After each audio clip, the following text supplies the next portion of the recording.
Hello everyone, welcome back to Psyche Chat. How are you all? Hope you all are doing good. Yes. Okay. चले anxiety disorder हम कर चुके हैं. हम अपने नेक्स्ट टॉपिक पे चलते हैं. That is OCD. इस वीडियो में हम 3 डिसऑर्डर्स के बारे में बात करेंगे. One is OCD, obsessive compulsive disorder. आप एक बात पे फोकस करें. मैंने हर एक डिसऑर्डर में ना नंबर लिखा हुआ है बकायदा, डिसऑर्डर नंबर, तो आपको कंफ्यूज होने की जरूरत नहीं है. Types and segregation and everything is done. Number 2 है ये, anxiety is one type disorder और उसके अंडर उसके 4 टाइप्स हैं. GAD, panic disorder, phobias and sad separation anxiety disorder. 4 disorders हैं. अब obsessive compulsive disorder is a separate disorder. Number 2, number 3 is trauma and stressor related disorders. This is third one. Then somatic symptom and related disorder. This is fourth one. अब somatic symptom के आगे नीचे जो है वो types दिए हुए हैं. Somatic symptom disorder, illness anxiety disorder and conversion disorder. ये उसके टाइप्स दिए हुए हैं. ठीक है. और इसके बाद नेक्स्ट वीडियो में हम करेंगे क्या, इसके जो नेक्स्ट पार्ट है डिसोसिएटिव डिसऑर्डर्स का, है ना. तो आज हम इतना ही करेंगे. 3 डिसऑर्डर्स के बारे में हम करने वाले हैं. First one is obsessive compulsive disorder for today. Alright. OCD. OCD के बारे में आपने नाम बहुत सुना होगा. उसको तो ओसीडी है, मुझे तो ओसीडी है भाई. मैं ऐसी चीजों को बर्दाश्त नहीं कर सकता. ठीक है. लेकिन ओसीडी पहले ना लाइक अभी DSM-4 तक ओसीडी वाज अ पार्ट और टाइप ऑफ एंजाइटी डिसऑर्डर्स. अब ये जो है ये सेपरेट डिसऑर्डर में आ गया है क्योंकि ओसीडी में बहुत सारी कैटेगराइजेशन आ गई है. बहुत सारे टाइप के डिसऑर्डर्स हो सकते हैं. मतलब बहुत सारी सिचुएशंस हो सकती हैं ओसीडी होने की. होता क्या है, जरा नाम पे ध्यान दे. Obsessive compulsive. ऑब्सेशन भी है, कंपल्शन भी है. दो चीजें यहाँ पे मेन है. आपने ऐसे लोगों को देखा है जो चीजों को बिल्कुल सेट ऑर्गेनाइज रखते हैं. थोड़ा बहुत नहीं, बहुत ज्यादा ऑर्गेनाइज्ड. जैसे कि अगर ये पेन टेढ़ा रखा है तो नहीं, सीधा होना चाहिए. कारपेट अगर टेढ़ा हो गया है टाइल के अकॉर्डिंग तो वो सीधा होना चाहिए, स्ट्रेट एकदम लाइन में. राइट. रात को बार बार दरवाजे खिड़कियां चेक करना, बार बार बार बार हाथ धोना, ऑब्सेसिव कंपल्सिव डिसऑर्डर एक पार्ट है. बार बार हाथ तो मैं भी धोती हूँ. Till the time I am in the kitchen, like 20 time 50 time, I don't know how many times I'm washing my hands. Is that OCD? No. Why so? Obsessive compulsive disorder में ऐसा है कि जो आपका ऑब्सेशन है, जो particular चीज आपको परेशान करती है, उसकी वजह से, उसके इफेक्ट की वजह से आप परेशान हो रहे हैं. आपकी नॉर्मल वर्किंग परेशान हो रही है. किचन में काम करते हुए मैं हैंड वॉश करती हूँ, बार बार सब्जी काटी हैंड वॉश किया, कभी टमाटर धो के आई, कभी हरी मिर्च धो के आई, कभी किसी काम से कभी किसी काम से, बार बार फ्रिक्वेंट हैंड वॉश होता है. बट उसकी वजह से मेरी स्किन नहीं खराब हो रही है ना. मैं किचन से बाहर हूँ, आई एम ओके. जब मैं किचन में वापस एंटर करूंगी, I am going to wash my hands. Right. OCD जिसको है उसको बार बार बार बार हैंड वॉश करना, उसको लगता है उसके हाथ में जम्स. मैंने अगर यहाँ चेयर पे टच कर दिया, ओसीडी मतलब काइंड ऑफ जम्स आ गया, मुझे हैंड वॉश करके आना है. That is OCD. इतना हैंड वॉश करते हैं वो लोग कि उनके हाथों की जो स्किन है वो ऊपर से पील होने लगती है, फटने लगती है, खराब होने लगती है. ठीक है. अब इसको हम पढ़ेंगे. मैंने एग्जाम्पल दिया है आपको. अब हम इसको पढ़ेंगे कि एक्चुअली क्या होता है. It's not that much fearing, kind of afraid. You don't need to be afraid from this disorder. ऐसा नहीं है. मेडिकेशन से ये चीजें क्योर हो जाती हैं, कंट्रोल में भी आ जाती हैं, तो उतना परेशान होने वाली चीज नहीं. ठीक है. ध्यान दें और इसको समझें, सुने. People affected by obsessive compulsive disorder, जो लोग ओसीडी, ऑब्सेसिव कंपल्सिव डिसऑर्डर से ग्रस्त होते हैं, अफेक्ट होते हैं, are unable to control their preoccupations with the specific ideas and are unable to prevent themselves from repeatedly carrying out a particular act. एक thought उनके माइंड में चल रहा है बार बार, ये ऐसे होना चाहिए, ऐसे होना चाहिए, ऐसे होना चाहिए. ना सिर्फ थॉट है, वहां पे एक्शन भी है. मतलब अगर मुझे पता है मेरी चप्पल टेढ़ी पड़ी हुई है, लाइन पे है, टाइल की उस लाइन के ऊपर है, ठीक है, पड़ी है, ठीक है, मुझे कोई परेशानी, आई एम कंफर्टेबल। जिसको ओसीडी है, सिर्फ ऐसा नहीं है कि चप्पल पड़ी हुई है उसको परेशान करे, मतलब it's not just a thought, the individual is going to get up and correct that, उसको ठीक करेगा वो उठ के। That is a kind of OCD. समझे? नहीं समझे? फॉर एग्जाम्पल बहुत सारे मेरे पास। इसमें क्या होता है कि अब उठ के ठीक करना क्या है, अगर वो नहीं ठीक कर रहा है तो उसको एंजाइटी हो रही है। That is important. मुझे कोई चीज परेशान कर रही है, अगर मैंने उसको ठीक नहीं किया तो मुझे एंजाइटी हो रही है। एक्शन मुझे लेना पड़ेगा, मुझे उठना पड़ेगा, मुझे जाकर उसको करेक्ट करना पड़ेगा। मैं रात को बेड पे सो गई, मुझे बार बार माइंड में आ रहा है दरवाजे नहीं चेक किए, गैस नहीं चेक की, बंद है कि नहीं है, लाइट्स बंद है कि नहीं है, सोचते सोचते I am going to get up and I am going to check everything. OCD. Fine. So basically इसमें क्या है, पर्टिकुलर एक्ट भी है इसमें and series of acts. So it's not only thought, it is actually an act, action है वहां पे। Affect their ability to carry out normal activities, वो इतना इन्फ्लुएंस हो जाते हैं कि उनकी नॉर्मल एक्टिविटीज भी परेशान होती हैं, लाइक इन्फ्लुएंस होती हैं। जैसे अगर आप मीटिंग में हैं और आपने मे बी डोर मैट को देखा और टेढ़ा हो गया है, you are going to get up in between the meeting, you are going to correct that door mat. Right? Okay, अब दो टर्म्स है, obsessive behaviour and compulsive behaviour. इन दोनों टर्म्स को हम समझते हैं। ऑब्सेसिव बिहेवियर क्या है? See, it refers to the inability to stop thinking. ध्यान दें, thinking about a particular idea or topic. So basically what it is, obsessive behavior मतलब thought. आप उसको रोक नहीं पा रहे, आप उसको इग्नोर करने की कोशिश करें, but you are not able to ignore that. That is what is called thinking. So inability मतलब योग्यता नहीं है, आप उसको रोक नहीं पा रहे हैं, आप थॉट को रोक नहीं पा रहे हैं about a particular idea topic, किसी भी टॉपिक के बारे में वो हो सकता है। अरे दरवाजे मैंने नहीं चेक किए, नहीं चेक किए, you are not able to control that, you are not able to ignore that, you have to get up. These thoughts are usually unpleasant, आपको अच्छे नहीं लग रहे, बार बार उठना, ठंड में उठना, सोचो, एंड शेमफुल, आपको बार बार लगता है कि कोई क्या सोचेगा, शेमफुल भी फील हो रहे हैं, you not happy with that, but still you are going to do that because आपका माइंड उस चीज को बोल रहा है, ऑब्सेशन। कंपल्सिव बिहेवियर मतलब it refers to the need to perform certain behaviour. Obsessive में सिर्फ थिंकिंग थी, थॉट थी। कंपल्सिव में परफॉर्मेंस है, आप उठेंगे, चेक करेंगे, करेक्ट करेंगे, वापस आएंगे, फिर बैठ गए, फिर सोचेंगे अरे वो वाली विंडो चेक नहीं करी, उठेंगे, फिर चेक करेंगे, फिर वापस आएंगे। Over and over again, bar bar bar bar.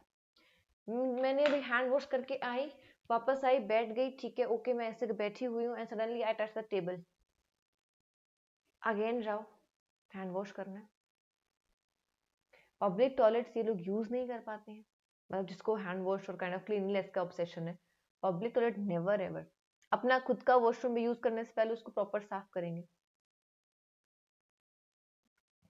So many compulsions deal with like counting, ordering, सब कुछ ऑर्डर में होना चाहिए, चेक करना बार बार चीजों को, बार बार टच करना, वॉशिंग हैंड्स, तो ये सारी चीजें इसमें एग्जाम्पल में आ जाती है कंपल्सिव बिहेवियर में। फाइन। इसके अलावा और क्या हो सकता है, होर्डिंग डिसऑर्डर, चीजों को बार बार काइंड ऑफ इकट्ठा करना, नहीं ये यूज में आ जाएगा, ये ऐसे हो जाएगा, होर्डिंग डिसऑर्डर। ट्रिकोटिलोमेनिया, अपने बालों को ऐसे निकालते रहना, बाल खींचना बार बार, ट्रिकोटिलोमेनिया। तो उनको उस चीज से सेटिस्फेक्शन होते है, नहीं करते हैं तो घबराहट होती है। एक्सकोरिएशन डिसऑर्डर होता है स्किन प्रिकिंग, स्किन को निकालना बार बार, तो ऐसा होता है कि पूरे घाव बना देते हैं, स्किन को खींचते रहेंगे, खींचते रहेंगे, खींचते रहेंगे, पेन हो रहा है बट उसको कंट्रोल नहीं कर पा रहे हैं, वो अपने थॉट्स और अपने ऑब्सेसिव कंपल्सिव बिहेवियर की वजह से परेशान है। ठीक है, OCD समझ आया? नेक्स्ट पे चले, trauma and stress related disorders. देखो, ट्रॉमा का मतलब होता है कोई ट्रॉमेटिक इवेंट होना, जैसे सपोज अर्थक्वेक आ गया है और अर्थक्वेक में आप उसका शिकार हो गए, आपके आसपास बहुत बिल्डिंग वगैरह गिर गई हैं, काफ़ी लोग गुजर गए हैं, मर गए हैं। और या फिर जो उत्तराखंड में हुआ था, बहुत बड़ा मतलब एक काइंड ऑफ वो था ना, बारिश की वजह से बाढ़ काइंड ऑफ सिचुएशन हो गई थी और कितने लोग उसमें मरे थे। अब सोचो जो लोग वहां बच्चे हैं उनके साथ क्या हो रहा होगा।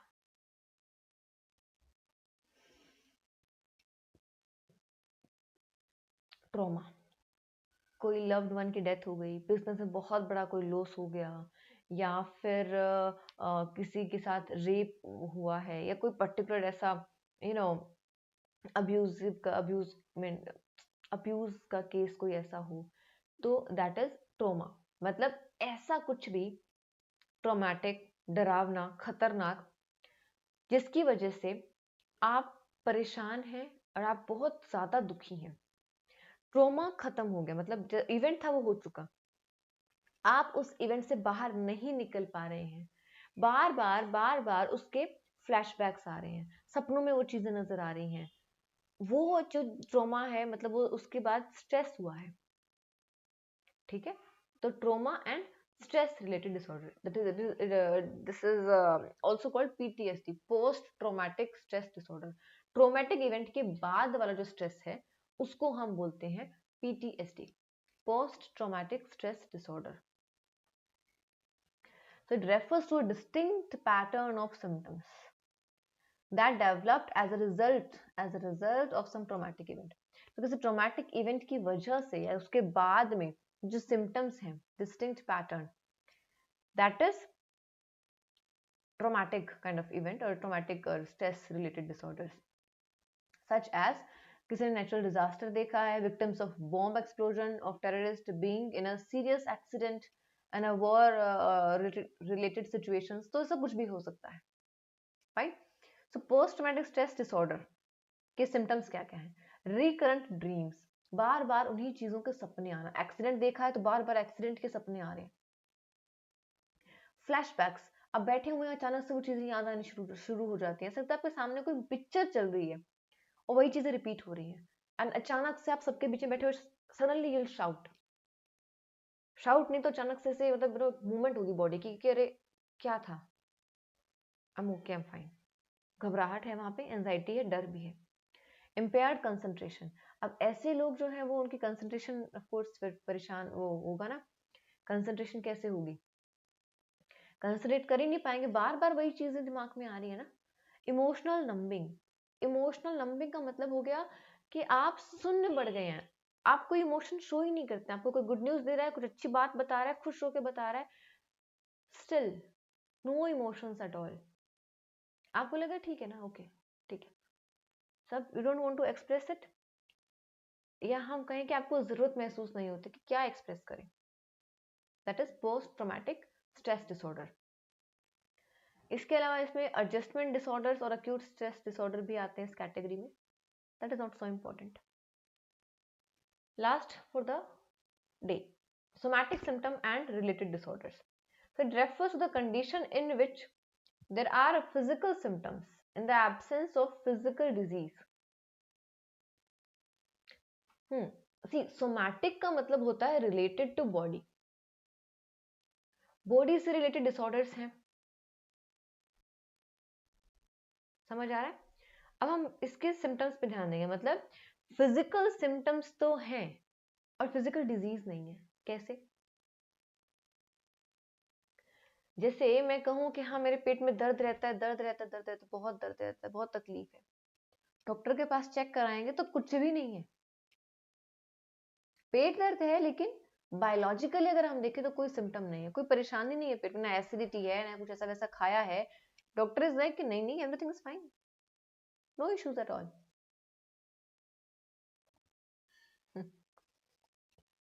ये बड़ा अजीब सा लगा ना सुन के, ऐसा भी होता है ऐसा। बड़े बुजुर्गों को देखा है, they are actually started complaining about मुझे ये हो रहा है, मुझे वो हो रहा है, मुझे घबराहट हो रही है, मुझे धड़कन हो रही है, और मेरे को तो बस ऐसा लगता है कि अभी बस जान निकल जाएगी मेरी, ऐसा इस तरीके से बोलते रहते हैं ना बार बार। आप उनका फुल बॉडी चेकअप कराओ, पूरा स्कैन कराओ, कुछ भी नहीं होगा, मतलब बीपी तक नहीं होगा, they are absolutely fine, but still they are complaining. And then they start complaining कि डॉक्टर ही ऐसे हैं, उनको क्या ही पता क्या दिक्कत है, पता नहीं डॉक्टर के पकड़ में नहीं आ रही बीमारी। अरे भाई कुछ है ही नहीं, बीमारी एक्चुअली आपके सिर्फ थॉट में है, थिंकिंग में है, माइंड में है, एक्चुअल में नहीं है। दैट इज सोमैटिक सिम्टम, मतलब सिम्टम है, फिजिकल सिम्टम है, डिजीज नहीं है। So patient has psychological difficulties and complaints of physical symptoms for which there is no biological cause। समझे? इसमें 3 तरह के डिसऑर्डर्स हैं। First one is somatic symptom disorder. So जो इंडिविजुअल है उसके बार बार परसिस्टेंट बॉडी रिलेटेड सिम्टम्स हैं which may or may not be related to any serious medical condition। Body में सिम्टम्स तो हैं लेकिन सीरियस मेडिकल कंडीशन हो भी सकती है और नहीं भी हो सकती, तो बार बार सिम्टम्स काइंड ऑफ हैं, उसमें कॉन्टिन्यूस सिम्टम्स हैं। सिम्टम्स क्या है? Overly pre occupied with their symptoms. जैसे आप कोई भी एग्जांपल ले लें, अगर हम बात करें ऐसा करते हैं, घबराहट की बात करते हैं, दे आर कंप्लेनिंग कि मुझे हार्ट की कोई डिजीज है, ठीक है, उसी का एग्जांपल लेते हैं हम। सो क्या हो रहा है, सिम्टम्स हैं, बार बार मुझे धड़कन हो रही है, मुझे घबराहट हो रही है, मेरी छाती में दर्द हो रहा है, मेरे को ऐसा हो रहा है, मेरे को वैसा हो रहा है, बार बार कंप्लेन करते हैं। Continuous worrying about their health, बार बार उनको चिंता है अपनी हेल्थ की, पता नहीं क्या होगा, मुझे दिखा लाओ डॉक्टर के पास, ले चलो डॉक्टर के पास, चेकअप करा दो, ये टेस्ट करा दो, वो टेस्ट करा दो। Make frequent visits to doctor, बार बार डॉक्टर के पास जाना है। Ready for all sort of checkups, हर तरीके के चेकअप के लिए रेडी। हाँ ठीक है चलो कोई बात नहीं, तबियत चेकअप कराना है ना, दिल्ली जाना पड़ेगा चलो, चंडीगढ़ जाना पड़ेगा चलो, कोई दिक्कत नहीं है, कितना पैसा लगेगा, हाँ ठीक है लगा देंगे कोई बात नहीं, पर आप चेकअप कराओ। ये चीजें हैं। Experience significant distress and disturbance in their life, उसकी वजह से अपनी लाइफ में उनको बहुत डिस्टर्बेंस भी होती है, फेस करनी पड़ती है। एंड जब रिपोर्ट्स नॉर्मल आती हैं तो उनका सबसे पहला कंप्लेंट क्या होता है, डॉक्टर को ही कुछ नहीं पता, रिपोर्ट में कुछ नहीं आता, पता ही नहीं दिक्कत क्या है, समझ नहीं, डॉक्टर को ही नहीं समझ आ रही, तो बताओ क्या करें। डॉक्टर ने कोई एक मेडिसिन दे दी तो उसको महीनों खाएंगे, वेदर इट्स रिक्वायर्ड और नॉट। डर है उनको भाई, फिजिकल हेल्थ का डर है। अब इलनेस एंजाइटी, अब देखो यहाँ पे क्या है, सोमैटिक सिम्टम में वहां पे सिम्टम्स हैं और फिजिकल कंडीशन नहीं है, बेसिकली तकलीफ में है पेशेंट। एंजाइटी में क्या हो रहा है, तो उनको चिंता है कहीं हो ना जाए, है कुछ नहीं, अभी दे आर फाइन, हो ऐसा ना हो जाए, ऐसा ना हो जाए, वो चीज, ठीक है। एंजाइटी तो फ्यूचर की होती है ना। सो involves persistent preoccupation about developing a serious illness and constantly worrying about this possibility, क्योंकि बार बार क्या लगता है कि कोई सीरियस बीमारी ना हो जाए, मुझे हार्ट अटैक ना आ जाए, डॉक्टर के पास दिखा के लाओ, चलो चेकअप कराने चलते हैं, कोई दिक्कत तो नहीं है, मुझे आज ऐसे लग रहा था, मुझे हल्का हल्का ना ऐसे पेन सा लग रहा था, मेरी सांस फूल रही है, इधर इस हाथ में दर्द हो रहा है, अब दिखा के आए डॉक्टर के, ये चल रहा है, ठीक है। So patient suffers from anxiety about one's health, अपनी हेल्थ को लेके वो एंजाइटी सफर करते हैं, उनको एंजाइटी काफी मतलब फील होती है अपनी हेल्थ को लेके। So individuals are overly concerned about undiagnosed disease, ऐसी डिजीज को लेके वो ओवरली कंसर्न्ड है जो एक्चुअली सॉरी अनडायग्नोस्ड है, डायग्नोसिस हो ही नहीं सकता कि बीमारी है ही। एंड नेगेटिव डायग्नोस्टिक रिजल्ट्स, तो रिपोर्ट में कुछ आया ही नहीं, नेगेटिव डायग्नोस्टिक रिजल्ट हुए ना ये। Do not respond to assurance by doctors and are easily alarmed about illness such as hearing about someone else health, किसी और की बीमारी के बारे में कुछ और सुन लिया तो उससे भी उनको टेंशन होगी, अरे सो एंड सो पर्सन को ऐसा हो गया, फलाने बंदे को ये हो गया, मुझे ना हो जाए, मेरे जैसे पहले चेकअप करा के लाओ। डॉक्टर उनको तसल्ली दे रहे कि मैडम, माता जी, अंकल जी, आपको ऐसा कुछ नहीं है, आप शांत रहिए, बिल्कुल ठीक है। नहीं ऐसे कैसे ठीक है, नहीं भाई उनको एंजाइटी है, कुछ हो ना जाए पहले चेकअप कराओ। इलनेस एंजाइटी डिसऑर्डर, ठीक है। दोनों में डिफरेंस समझ आ रहे हैं, नीचे डिफरेंस से लिखा हुआ है। सोमैटिक सिम्टम में क्या होता है, कंप्लेन कर रहे हैं प्रॉब्लम के बारे में, सिम्टम्स हैं, उनको फील हो रहे हैं, मतलब बायोलॉजिकल रीजन नहीं है बट साइकोलॉजिकल रीजन है, तो वो चीज उनको फील हो रही है, फाइन। जबकि इलनेस एंजाइटी में क्या है, कि एंजाइटी मेन कंसर्न है उनको, उनका जो डर है कि मुझे हो ना जाए वो ज्यादा इंपॉर्टेंट है यहाँ पे। ठीक है, last part for today, last slide for the day, that is conversion disorder. Conversion में क्या है, कन्वर्ट हो रहे हैं, कन्वर्जन है ना। इसमें क्या होता है कि बिकॉज ऑफ समथिंग स्ट्रेसफुल, किसी स्ट्रेस, किसी पर्टिकुलर ट्रोमेटिक इवेंट की वजह से, या कोई मान लो एक्सीडेंट केस हो गया है और काइंड ऑफ कुछ साइकोलॉजिकल रीजंस की वजह से क्या होता है, it refers to loss and impairment of, loss हो गया है, समझ रहे हो, मोटर और sensory functions without physical cause. क्या समझे, नहीं समझे, हम बताते हैं। सेंसरी या मोटर फंक्शंस होते हैं हमारी बॉडी में, हाथ पैर हम मूव कर रहे हैं, देख रहे हैं, सुन रहे हैं, बोल रहे हैं, एवरीथिंग इज फाइन, सेंसेस काम कर रही है, मोटर मूवमेंट काम कर रहे हैं, है ना। अब due to some kind of stressful event और स्ट्रेस, या लंबे वक्त तक अगर स्ट्रेस रहता है तब ऐसा होता है। बायोलॉजिकल सिम्टम नहीं है, बायोलॉजिकली आप बिल्कुल ठीक है, लेकिन सडनली क्या होगा, मम्मी किसी को दिखाई देना बंद हो गया, सुनाई देना बंद हो गया, बोल नहीं पा रहा है कोई, तो वो चीज क्या है, अचानक से मतलब सही तरीके से काम कर रहे थे एंड सडन क्या हुआ, स्ट्रेस की वजह से वो कोई भी एक दो जो बॉडी के मोटर मूवमेंट है, सेंसरी मूवमेंट्स है, फंक्शंस है, वो काम करना बंद कर दिए, लॉस और इम्पेयरमेंट।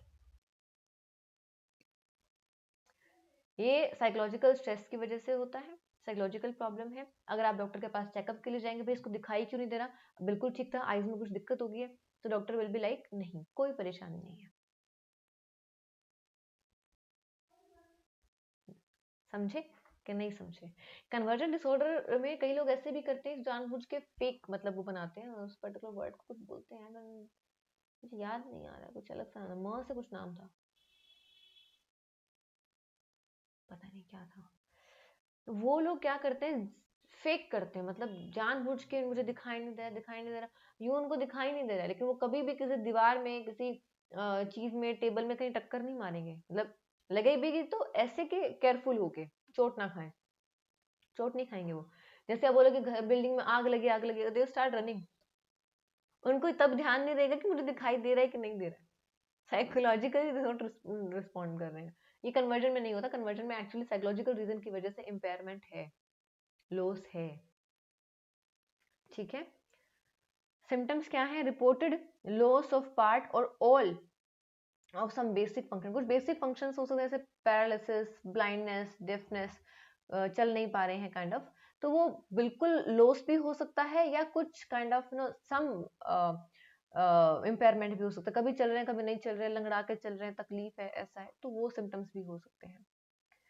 ये अक्सर क्या होता है, स्ट्रेसफुल सिचुएशन की वजह से होते हैं और क्वाइट सडन होते हैं। ठीक है, so that is it for the day. Next topic next day, next video कल आएगी। ओके, तो कल हम करेंगे क्या, dissociative disorders. Alright, till then take care, do study, इसको रीड करें, समझें क्या लिखा हुआ है, क्या मैंने बताया है, और उसके बाद कोई डाउट है तो मुझे बताएं, ठीक है। Alright, then see you tomorrow with the next video. Till then, bye bye, take care. If you're liking the video, then please do like, subscribe, and share the channel. Bye bye.